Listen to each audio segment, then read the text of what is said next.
계속 사도행전의 말씀을 묵상하고 있는데 라오스에 선교를 가는 선교팀이나 또 영적으로 생각하면 믿음의 성도가 가는 모든 곳이 선교지입니다. 아멘? 그럼요. 우리 라오스가 95%가 불교, 거의 동남아는 그렇지 않습니까? 태국이나 다른 데 다 마찬가지로 거의 불교 국가인데 라오스도 95%가 그래요. 그러면요, 한국 상황은 어떤가 가만히 보세요, 여러분. 한국은 예전에 80년대만 해도 25%가 다 예수님 믿는 사람들이다. 1200만 성도 막 이렇게 자랑하고 그랬단 말이에요. 근데 요새 어때요? 1000만도 되지 않고 1000만이 뭡니까? 한 700만 정도 되어진다, 그렇게 이야기해요. 우리 중고등부 학생들, 우리의 자녀들은요, 반에 한 35명 정도 요새 수업을 한다고 하는데 거기서 10%도 안 된다 그래요. 적게 잡으면 5% 정도만 예수 믿는다 그러고 손을 든다 그래요. 그럼 여러분, 5% 정도면요, 미전도 종족이에요. 미전도 종족. 아직 복음을 한 번도 접해보지 못한 그러한 민족, 소수민족, 미전도 종족이라 그러는데, 우리 다음 세대들은 지금의 상황이 미전도 종족과 같은 그러한 안타까운 상황이라는 것이죠. 그렇다면 선교를 떠나는 우리 선교팀이나 또 국내에 남아서 복음의 사역을 감당하는 모든 성도님들, 어떠한 마음을 가지고 이 사역을, 삶을 감당해야 하나님이 인정하시고 또 능력 있는 사역을 감당할 수 있을까? 한 2가지 정도 나누려고 하는데, 첫 번째 제목은 선교의 핵심, 말씀 증거라고 하는 제목입니다. 여러분, 바울과 실라가 2차 전도 여행을 떠났습니다. 그래서 마게도냐의 첫 성인 빌립보 성에서 복음을 잘 전했습니다. 상당히 어려움도 있었습니다. 감옥에도 갇히고 매도 맞고 하나님의 은혜로 풀려지는 역사도 있었는데, 자조장사 루디아라든가 또 귀신 들려서 점치는 여정이라든가 간수의 가정이 하나님의 은혜로 교회를 이루어서 놀라운 역사를 이루었고, 그리고 나서 2번째 선교지가 오늘 본문에 나와 있는 데살로니가라고 하는 곳입니다. 남쪽 160km 떨어진 곳, 마게도냐의 수도인 데살로니가, 알렉산더 대제의 장군이었던 카산드로스가 알렉산더의 누이요, 자신의 아내인 데살로니카를 위해서 건설한 도시입니다. 그리스에서 아테네 다음 가는 제2의 도시입니다. 오늘날로 이야기하면 도쿄 같은 곳이죠. 우리나라로 이야기한다면 부산 같은 그 정도보다 훨씬 더 큰 도시입니다. 정치나 교통이나 무역의 중심 도시이고 아름다운 미항입니다. 바울이 이곳에 도착해서 약 6개월 정도 사역을 감당했습니다.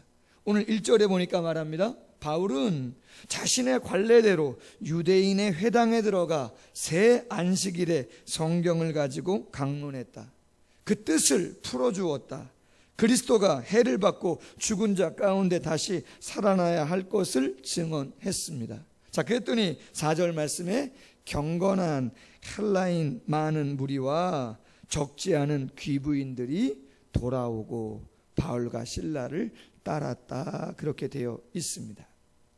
여러분, 그런데 바울과 실라가 복음을 전했지만 그 헬라의 데살로니가라고 하는 지역은 우리 성도님들이 가셔야 되는 95%가 불교 신자인 그 라오스와 별반 다를 바가 없는 그러한 곳이에요.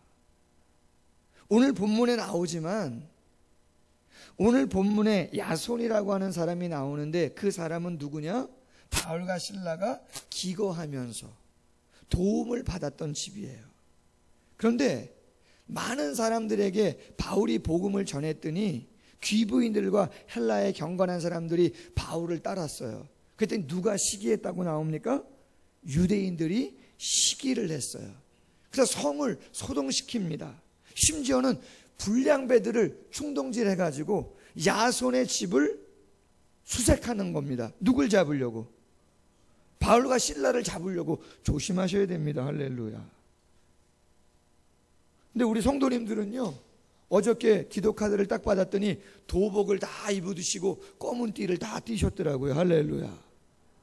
가서 격파도 하실 거죠? 여러 번 하고 가시고, 유단자가 한 3분 계시다는데 불량배들을 동원해서 바울과 실라를 잡으려고. 근데 마침 야손이 바울을 피신시켰더니 없는 거예요. 그랬더니 누굴 끌고 가요? 그렇죠, 야손을 끌고 법정에 데리고 가는 거죠. 그래서 감옥에 쳐 넣는 거예요. 무슨 말씀을 드리려고 하는 거냐면, 예나 지금이나 선교지는 전혀 그렇게 녹록한 상황이 아니다 하는 거예요. 한국교회의 상황도 지금도 마찬가지. 복음을 전하고 전도하지만 많은 사람들이 교회로 나와오나요? 그러지 않아요. 그러지 않아요. 쉽지 않은 상황이다. 그러면 그렇게 어려운 상황 속에서 전도자들이, 선교자들이 어떠한 것을 가장 우선순위로 그럼에도 불구하고 애를 써야 되는가? 그것은 복음을 전해야 되는 것이죠. 그 복음을 잘 풀어 증거해야 되는 거예요. 이런 복음이 다른 것이 아니죠. 복음의 핵심은 예수님이 누구라는 거예요? 그리스도라고 하는 거죠. 메시아라고 하는 것이죠. 그가 우리의 죄와 사망을 위해서 십자가에 죽으시고 부활하사 우리의 죄와 사망의 문제를 완전히 해결해 주셨다는 것이에요. 할렐루야. 여러분, 이게 무슨 능력이 있을까? 이 메시지가 어떤 특별한 삶의 전환점이 될 것인가? 제가 말씀을 준비하면서 생각해 봤어요. 어려서부터 신앙생활을 했는데 성경학교도 하고 중고등부 수련회도 가고 뭐 청년부 또 장년부 부흥회나 부흥사경회나 교회들마다 연합하는 그런 집회도 참석했는데, 과연 내가 언제 어떠한 삶의 변화를 가져왔는가? 지식적으로는 성경을 거의 다 꿰고 있다고 해도 과언이 아니죠. 솔직히 복음의 메시지를 모르는 분들이 어디 있어요? 없어요.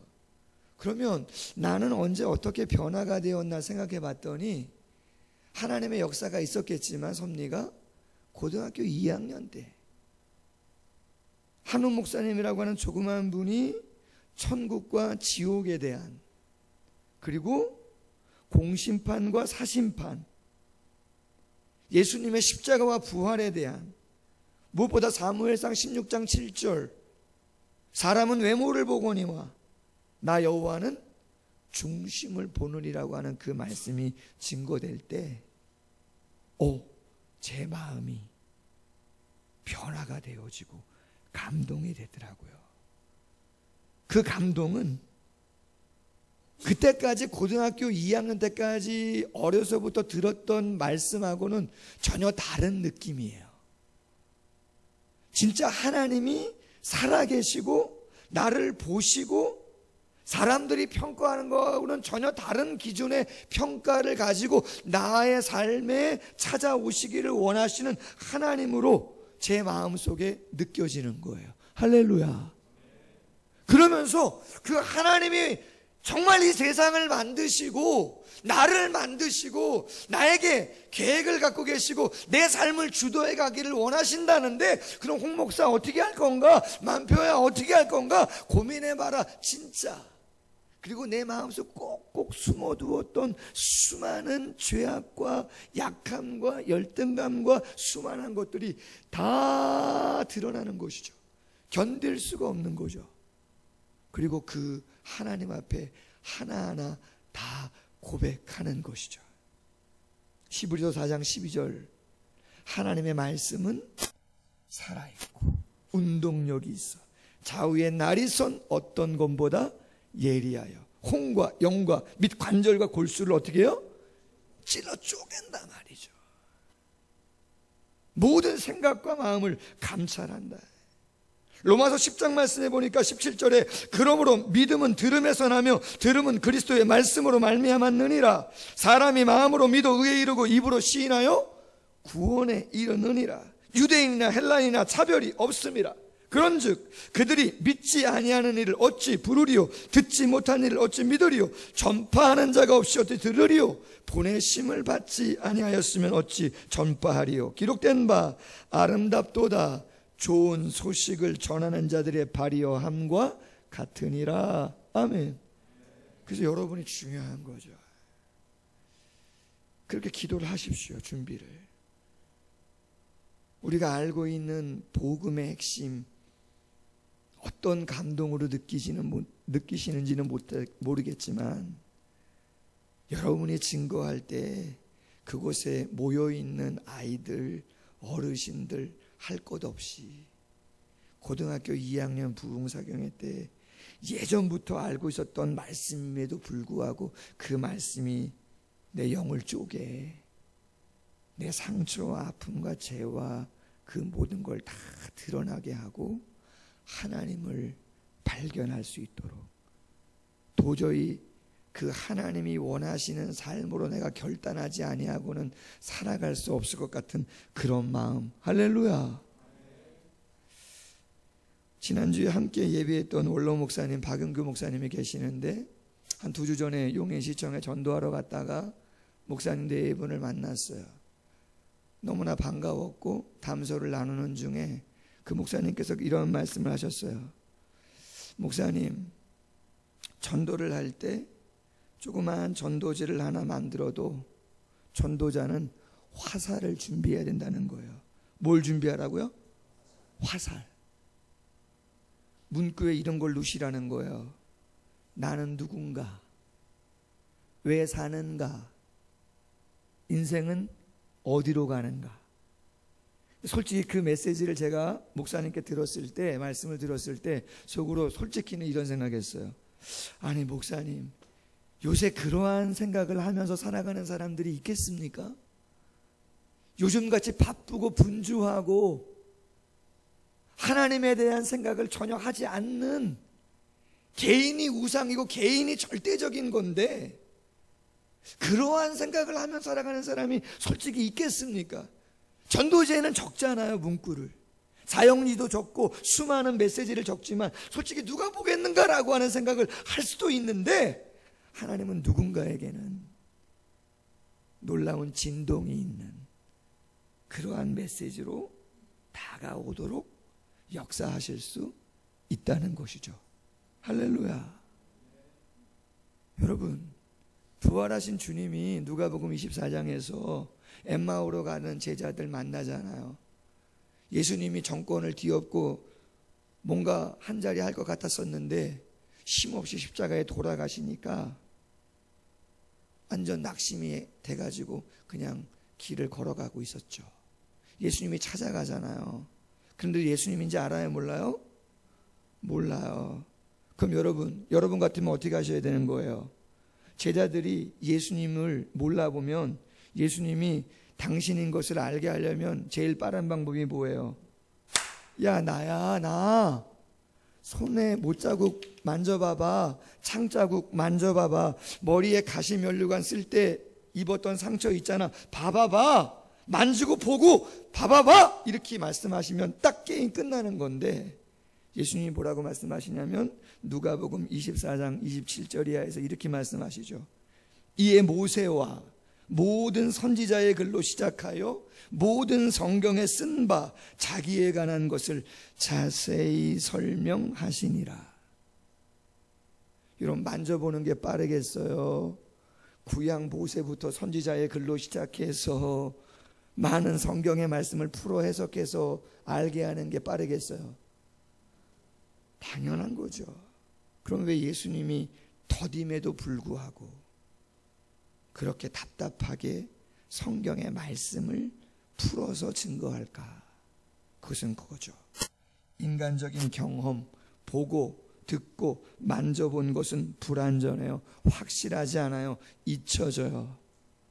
그러나 하나님의 말씀이 성령과 함께 우리의 마음속에 하나님의 은혜와 능력으로 들어오신다면 그 말씀은 사라지지 않아요. 아멘? 그 말씀은 사라지지 않아요. 데살로니가 교인들, 바울이 6개월 동안 머물면서 복음을 증거할 때 말씀을 어떻게 들었나? 데살로니가전서 2장 13절에 보니까 이렇게 말씀이 되어 있어요. 여러분 한번 성경 찾아보시겠어요? 데살로니가전서, 사도행전 뒤쪽으로 좀 넘어가면 데살로니가전서 2장 13절이 있습니다. 신약성경 페이지 수로 330면 정도. 이러므로 우리가 하나님께 끊임없이 감사함은 너희가 우리에게 들은 바 하나님의 말씀을 받을 때에 사람의 말로 받지 아니하고 하나님의 말씀으로 받음이니 진실로 그러하도다. 이 말씀이 또한 너희 믿는 자 가운데에서 역사하느니라. 아멘. 여러분 이따가 말씀드리겠지만 데살로니가 교인들은요, 마게도냐와 아가야에 있는 모든 지역의 사람들에게 본이 되는 성도들이라고 인정을 받습니다.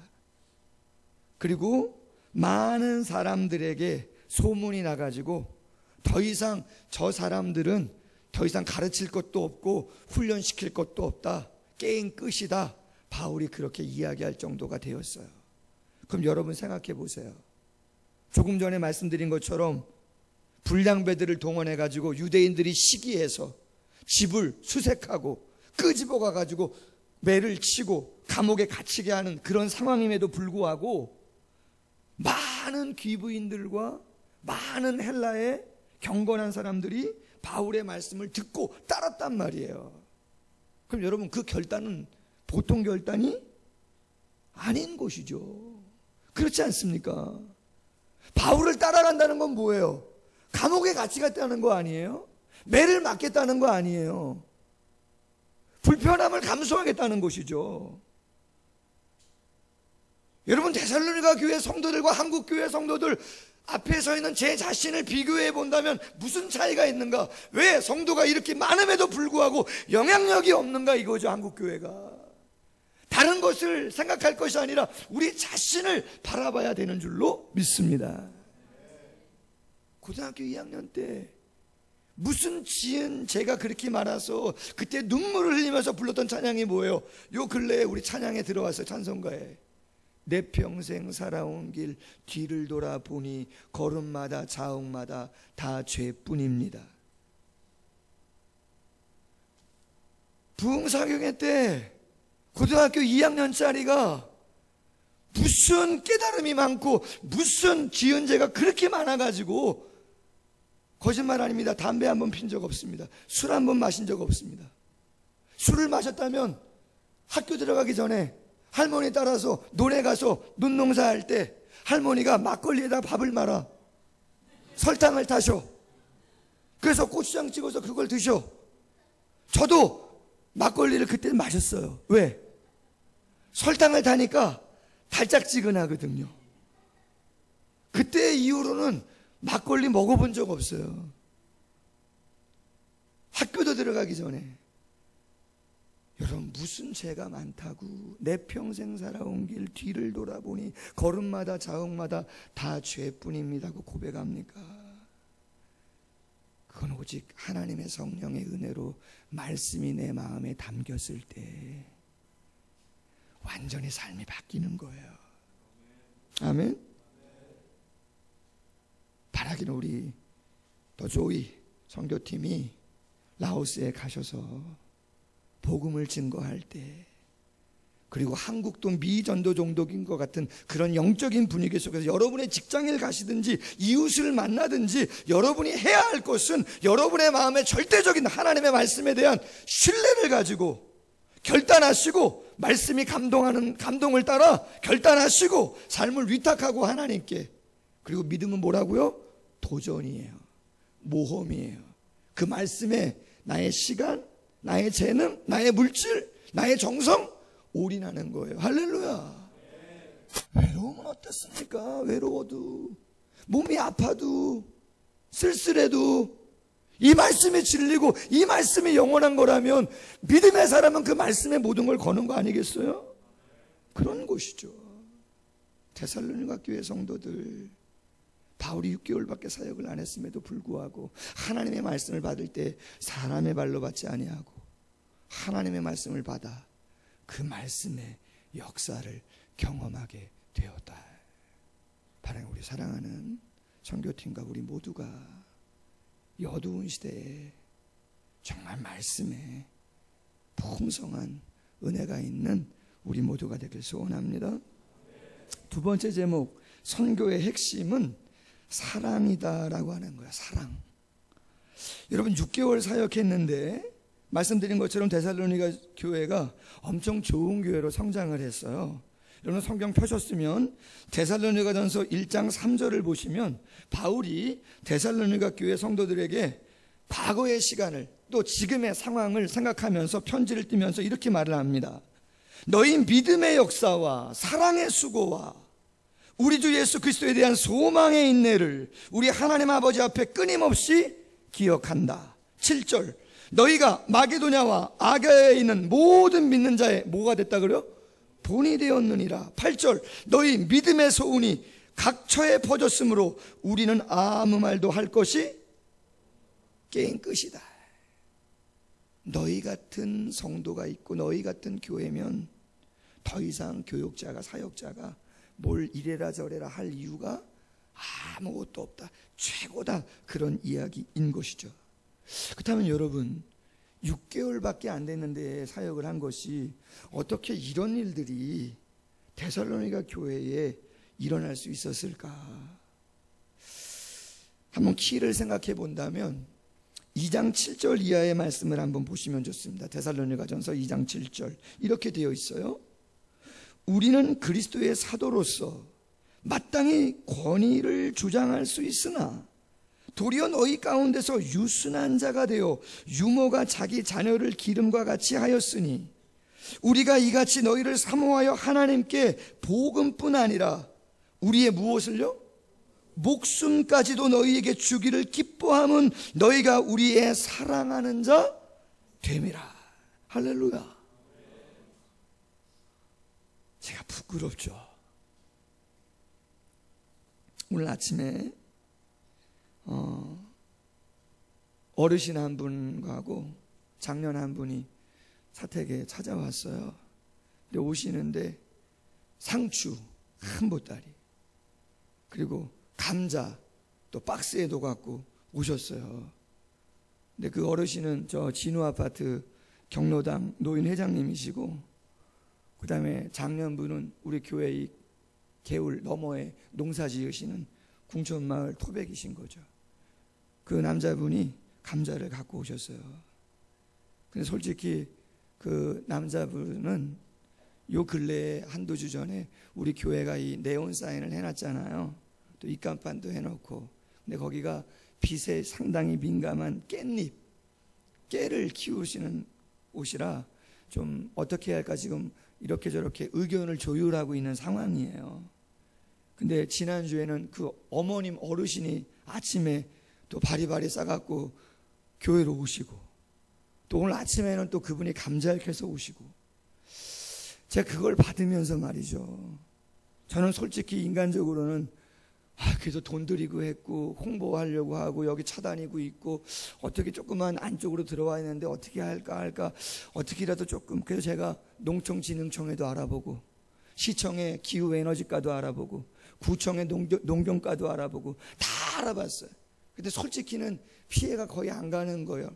조도계를 해가지고 룩수를 측정해 봐야 되는데 5룩수 이상 돼야 되는데 그 정도가 안 되더라고요.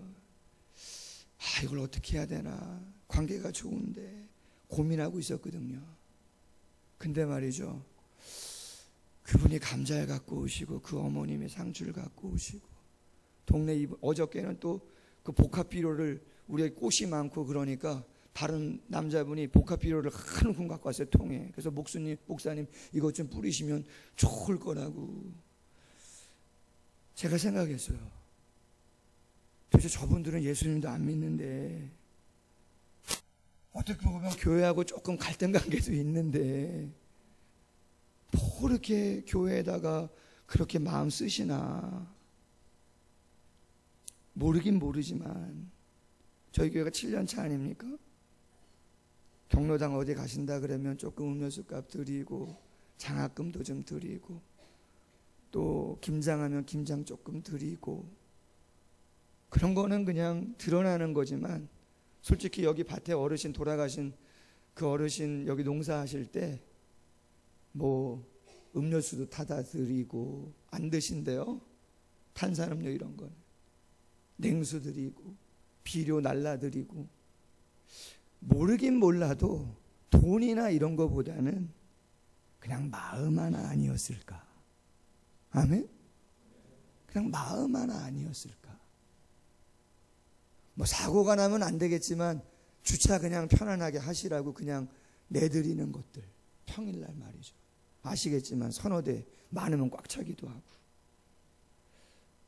선교라고 하는 거, 전도라고 하는 거, 뭐 거창한 것 같지만 그냥 그 마음에, 바울은 좀 부담돼요. 그렇잖아요.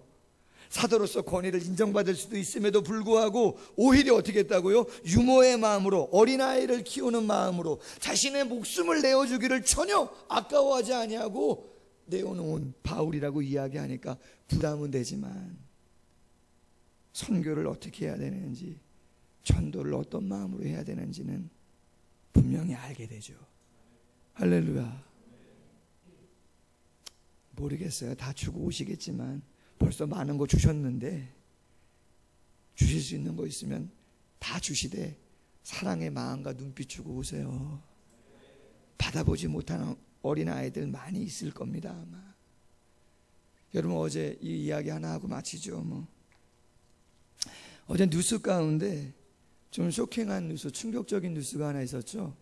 요새 뭐 한미 정상들 모여서 뭐 이런 것도 있는데, 어제 여배우 한 분이 스스로 목숨을 끊은 일이 있었어요. 아세요? 저는 솔직히 이름은 몰랐어요. 근데 얼굴 보니까 알겠더라고요. 참 단아하고 또 조용한 것 같기도 하고, 30년 동안 배우 생활을, 영화에도 찍고 드라마도 찍고, 아마 우리 권사님들도 다 얼굴 보시면 알 거예요. 근데 그날도, 어제도 지방에 뭐 연극 공연이 있어가지고 본인이 공연을 하려고 내려갔는데 그만 스스로 목숨을 끊은 거예요. 무슨 말씀을 드리려고 하는 거냐면은, 겉으로 보면은 성공한 것이고 부족한 게 없는 거잖아요. 자녀도 있어요. 아들도 초등학생이고 자랑도 했다 그래요. 방송에 나와서. 남편도 촬영 감독이고 성공했고, 본인도 끊임없이 계속해서 TV에 브라운관에 나오고. 근데 우울증이 좀 있으셨다는 거죠. 우울증 치료를 계속 받았대요. 여러분, 세상은 겉으로 보는 거하고 절대 틀려요. 여러분 마음도 그렇지 않습니까? 여러분, 홍만표 목사님 어떤 것 같습니까? 괜찮습니까? 그렇게 되기를 기도 계속 해주십시오. 정말입니다. 두 가지가 필요해요. 우리의 인격을 요동시킬 수 있는 성령의 감동된 말씀이 필요해요. 그냥 지식으로 하는 말씀 말고요. 결단하고 위탁하고 모험과 도전을 할 수 있는 그 절대적인 말씀이 나에게 필요해요. 그걸 전해주셔야 되고, 그리고 그냥은 안 되고 바울처럼 사랑의 마음을 가지고 잘 돌아보셔서 선교회제에 나아가는 성도님들이나 이 땅에서 만나는 우리 모두도 그 사랑의 마음을 가지고 최선을 다해서 데살로니가 교회 같은 그러한 믿음의 역사, 사랑의 수고, 소망의 인내, 마게도냐와 아가야 모든 곳에 본이 되어지고 더 이상 할 이야기 없다고 할 정도로 칭찬받는 그러한 역사를 이루어가는 우리 모두가 될 수 있기를 주님의 이름으로 소원합니다.